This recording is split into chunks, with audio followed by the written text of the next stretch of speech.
Today we're gonna make a garbage video.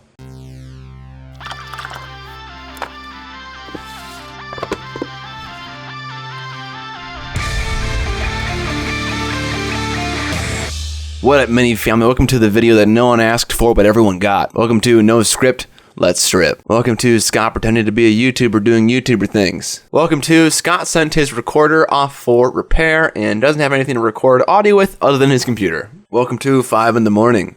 Actually, it's 6:17 in the morning and I got my ambiguous brown liquid. Some of you may wonder why I do things at 5 in the morning. That's because the man isn't awake at 5 in the morning to hold you down. You know the man. I thought since this is the last video to come out in 2018, we'd do a little bit of a retrospective like we did last year. I was working on a model kit for my dad for Christmas, but there were some complications that led me to delay the release of that video that you'll probably figure out about when I actually do release the video. Otherwise, let's just do some boring shit that no one wants to know about. Alright, the agenda for this video is that we are going to talk about some stats for the channel, because everyone loves stats. Stats are the greatest thing in the world. And don't say otherwise. We're gonna read some mean comments, and we are going to answer some comments from y'all, some questions that you got. So, without going on longer, the most viewed video in 2018 was how to speed paint and not lose quality. That's good. The video where I stole someone else's advice and put it in a video is the most viewed thing and not something that I created. Feels bad, man. The most reacted to Facebook post was the post with the Space Marine Origins video in it. Y'all like your Marines and your memes. That makes sense. And the most liked Instagram post was the Lord Executioner completed picture. That makes me happy, because sometimes what happens is the work in progress pictures get more likes than the final picture does. I'm not sure why that happens, but it happens more often than you think it would. All right, let's read some spicy enchiladas. Murdering the hobby, one video at a time. Fake and gay and your mom gay and my name Jeff.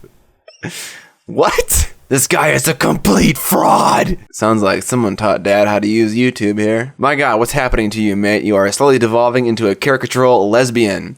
This comment happened on a video where I had a red LED shining on the side of my face, kind of like I do now, and also on the background, but no one cared to look at the background where there was also red light on the wall. At least 3 people thought that I had dyed my hair red. Came here for good info, got a bunch of stupid BS.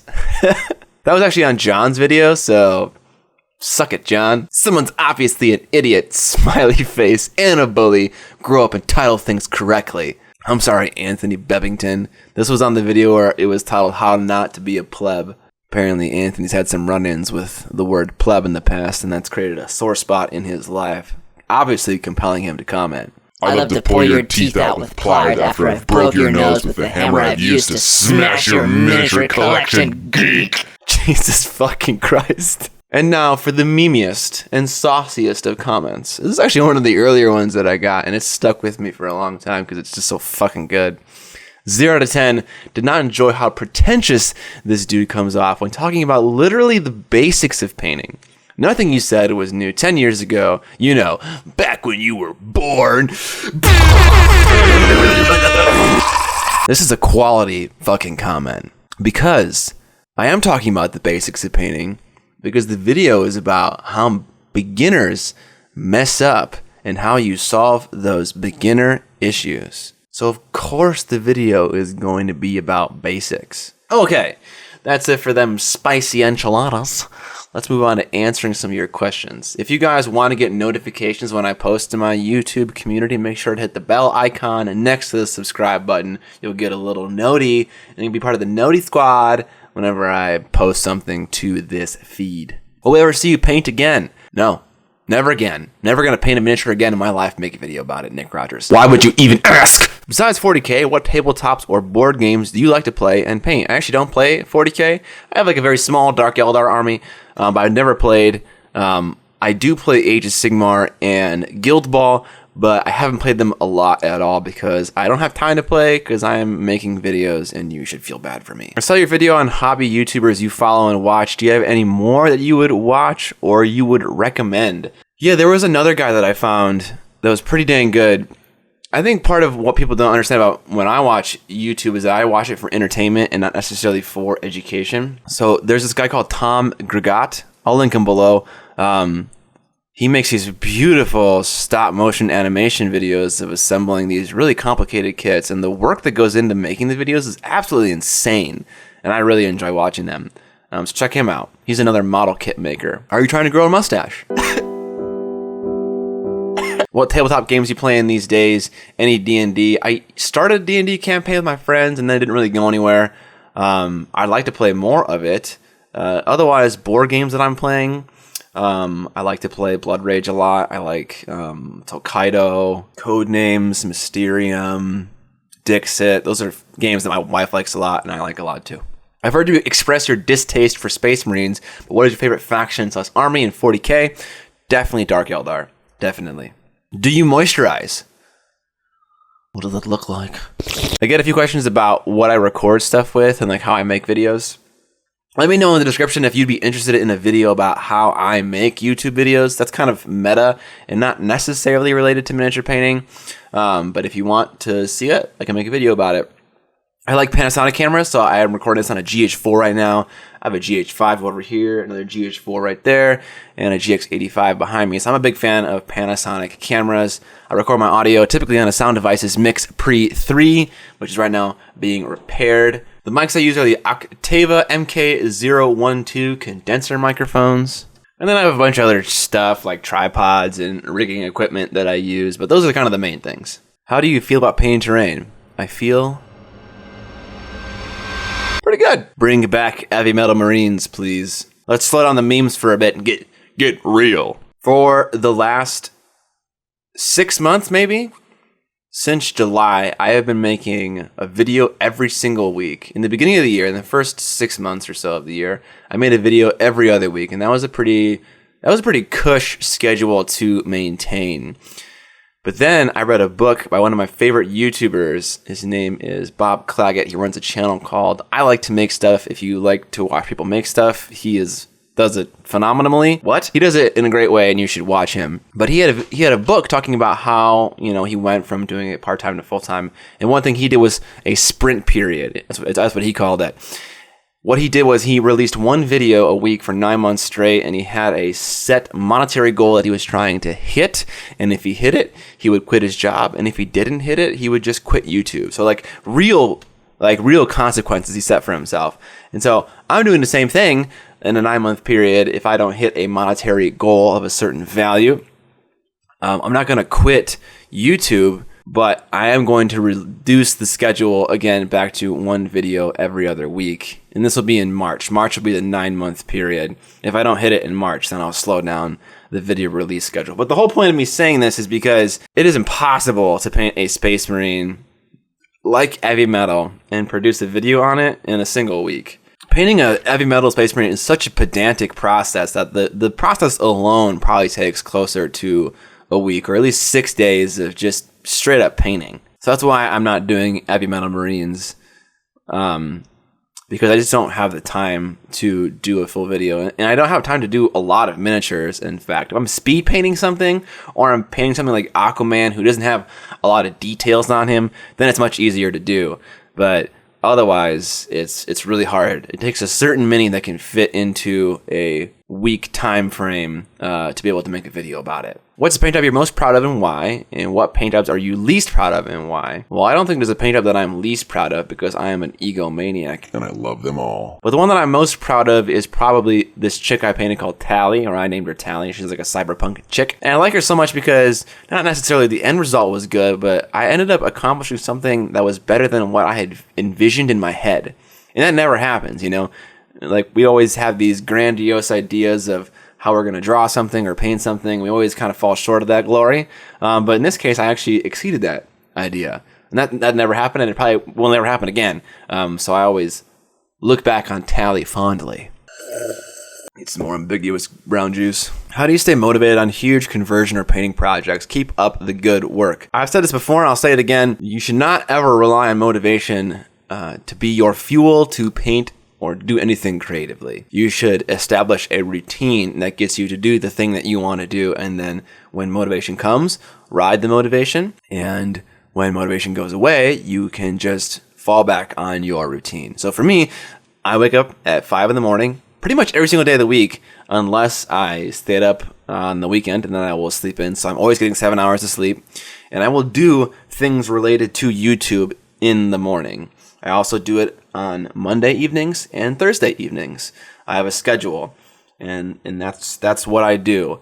I either paint miniatures for videos, or I do something like carpentry for videos, or I'm editing videos, and there's a schedule. And it doesn't matter if I don't want to edit. That's just what I do.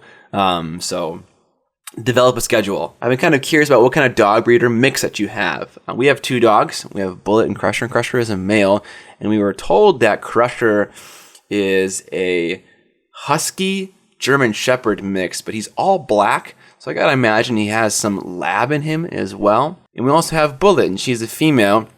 And Bullet kind of looks like she has a little bit of a pit head. It's more square. And also she has a little bit of black lab in her. But we've never gotten her tested to see what she is. She's just goddamn cute. Do you see yourself painting minis for the long-term, foreseeable future? Do you ever get burnt out? The burnt out question, yeah, sure, I get burnt out, but I just keep going because I have a schedule that I need to maintain. I have a routine. See previous question. And yes, I see myself painting for the foreseeable future. I'd like to make a career out of this, so with that being said, I need to keep painting in the foreseeable future. Bonus, do you do much 2D or traditional painting? No, I do none. Do you play video games? If so, what is your favorite? I don't play video games because I spend all my time making videos, and you should feel bad for me. But I used to love playing video games, and the 2 that come to mind are a dead game called Heroes of Newerth, greatest MOBA in the world. If you love MOBAs, Han is the best. And also, I loved a game called Battle Riot. Both games were great. How did you get into mini painting? I have a video that talks about that entire subject. It was the very first video on my channel. Would love to know what armies / games you play most often. Like I mentioned, it was Guild Ball and Age of Sigmar, and the armies that I play are the Wanderers for Age of Sigmar, and also the Morticians and Rat Catchers for Guild Ball. TV shows that you binge or season or watch weekly. This is a great question. I don't like TV shows a whole lot because they take a long time to consume, but lately I've been watching a lot of the Great British Baking Show with my wife. That show is quality. We just finished up the last season. If you like baking, I mean, even if you don't like baking, it's great. It's a great show to watch. What is your workflow / process? Do you start and finish one project before moving on? Or do you have several things on the go? How do you store your unfinished projects? I store my unfinished projects in a very sad way. My workflow is usually paint a project from start to finish. There are some times when I will paint a project that I'm actually not interested in painting, but I do it for a video. An example of that was a Gold Smoke Night. And I'm probably never going to finish that model because I'm not interested in painting it. So it's just sitting over there doing nothing. So I will have an issue like that. But if I actually want to paint something, I'll paint it from start to finish. So in a perfect world tomorrow, how do you take your content, mini painting full time? Or what are some gradual steps you can think of to monetize this awesome work you do so it can be your full-time gig? Some of you may not know, YouTube is not my full-time gig. It is my part-time gig, and I'm a software engineer on my full-time. And I would love to do this stuff full-time. I'd love to do video creation full-time. But how do we get there is a great question, and one that I think about fairly often. I think a way that a lot of smaller content creators do it is by having a product that they sell. And I don't mean like merch, like a t-shirt. I mean like a thing that has value that is detached from the fact that you are a YouTube creator. So someone who doesn't watch your videos would find this product and buy it without knowing who you are because it's been a good product for other people. I have a few ideas on what products to make, and I have a few ideas for things like miniature holders that could really be a good miniature holder. Even though a million people make them, they don't make it right. But the problem is with product design and like making PDFs and stuff like that is it all requires time. And time is something that I have in very, very short supply. And I can barely make a video a week. So at the moment, I don't have time to create a product. So it's kind of actually funny that the thing that might be preventing me from being a full-time YouTuber is the platform itself. The fact that you need to feed the beast and make a video every week. I'm not sure how true that is. You could probably make a living making a video every other week and selling product, but it's a delicate game that you have to play and balance. Why don't you do more specific painting videos? This is a question that I kind of already answered, but I'd like to address again in a different way. What?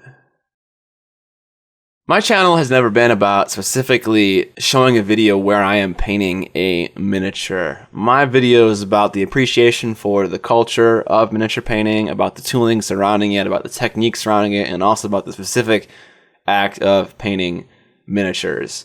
So it's never been just about painting miniatures, and no one should ever expect it to be about just painting miniatures. I love everything about miniature painting. That's why I call myself the Miniature Maniac. So I make videos about everything related to miniature painting. Like if it's related to miniature painting in a loose way, expect me to make a video about it. And an example of that could be like I might make a full-scale prop from Warhammer lore because I just love Warhammer lore. And that isn't specifically miniature painting, but that would just be me exercising my love for the hobby.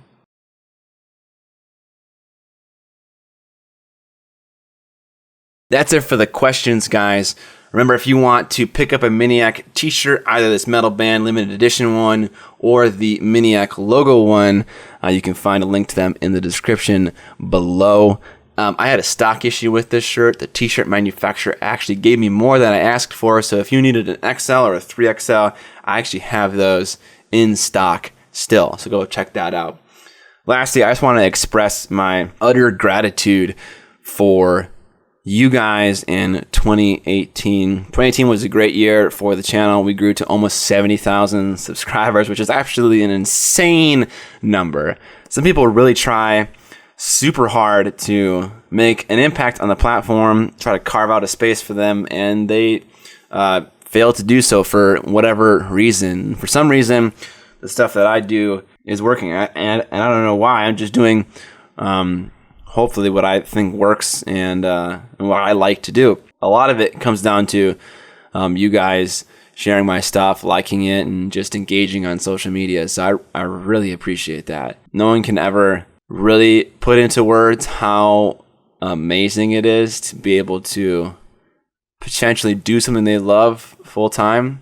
It's really hard to kind of explain that, but it's been awesome. So thank you so much for the support in 2018. I look forward to 2019, which might be the possible year where I actually do this full time, which is like a really serious thing. So thanks a lot. But more important than this sappy shit, don't forget, most importantly, to burn more minis!